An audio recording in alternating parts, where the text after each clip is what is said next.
Nasa Macau na si pambansang kamao Manny Pacquiao para sa bakbakan nila ni Chris Algieri sa linggo. Bukod sa Team Pacquiao at kanyang pamilya, kasama rin ni Pacman ang kanyang basketball teammates at maging mga kapitbahay. May news to go si Connie Sison. Pasado alas 5 na ng hapon nang sumakay papuntang Macau ang pambansang kamao kasama ang kanyang may bahay na si Jinky at bunsong anak nila na si Israel. Susunod naman sa Huwebes ang apat pa nilang ibang mga anak. Bukod sa ama at kapatid ni Manny, Team Pacquiao at teammates ni Pacman sa basketball, isinama rin niya ang mga malalapit na kapitbahay mula pa sa pagkabata. Kaya naman kinailangan ang dalawang Airbus A320 na ito para maibiyahe ang mahigit 300 bisita ni Manny. May nagbibiro-biroan kanina, the more, the mannier. Kasi ang dami.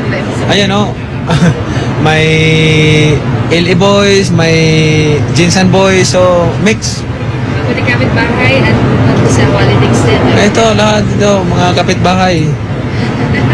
Na-experience man lang nila.